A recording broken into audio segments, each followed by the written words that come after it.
Look back at the winter in terms of this stuff. Yeah, there was a lot of it. We had 43.2 inches in the city. That was 14 inches above the normal so far for this date. People ask, can it snow in April? Yes, it has. I mean, in 1982, on April 6th, we had about 10 inches of snow in Central Park and even higher amounts in some of the suburbs. So it's possible. Does it appear to be in our future? No, but you have to keep a careful eye on things. But the bottom line is this was the snowiest winter since 2014-15. All right, 65 was the high, kind of misleading. That was shortly after midnight. Again, above normal day out there. But tomorrow we slip back below that normal of 54. And then I think we creep back to it and above next week. Temps right now, pretty uniform anywhere you go. Starting to see hints of some colder air showing up here. Monticello's down to 39.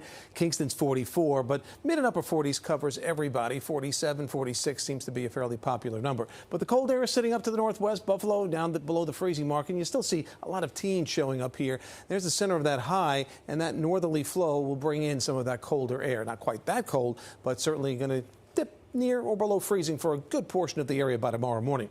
Winds right now, they're a little bit lighter out of the north and northeast. There's a little disturbance riding along this front stall to the south. When that kicks east of us, the wind will pick up a little bit out of the north, and I think that's when we're going to start to tap into that colder air. The drier air is trying to work its way in. It's been trying all afternoon, having a hard time. But again, a little wave on that front. That's where you see this area of rain here. That's going to move east of us, and that'll increase the northerly flow a little bit later on tonight and bring in the chillier air. So here you go on Futurecast. There goes the rain pushing off to the south. Again, there might be a couple of snow flurries in the wee hours of the morning across eastern Long Island in that cold push of air. But notice the wind arrows all day tomorrow. North to northwest, it stays cold, but fairly sunny. Even with the sunshine, it's going to be a struggle, though. Sunday morning, again, fair amount of sunshine. We got a few more clouds in the mix, but it's not a totally cloudy day. No rain to worry about. Clouds tend to thicken up as we go towards Monday, but a southwest wind means milder temperatures. We've got a few showers to deal with on Monday, especially later in the afternoon and Monday evening. That's a pattern we get into next week.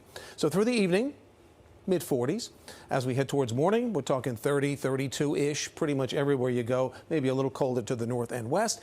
The best we do tomorrow afternoon is 41, and then back to the low to mid-30s Sunday morning, but back to the mid-50s in the afternoon. And check out Monday, even with the clouds and the shower threat, we're back into the upper 60s in most areas. 7-day forecast shows once we do get out of the chill tomorrow, and even on Sunday it's kind of chilly, mid-60s Monday, 70s on Tuesday, 73 or high. That looks to be the day right now that we don't have to worry about any showers. The shower threat Wednesday, I think, is primarily late in the day and toward evening. Could be a thunderstorm because we could get close to 80 degrees on Wednesday and then back to the mid-60s. Some rain is possible Thursday into Friday. Jury's still out on that. It's a home opener for the Yanks. Hopefully we can tweak that forecast, make it a little better. But highs on Friday expected in the lower 50s.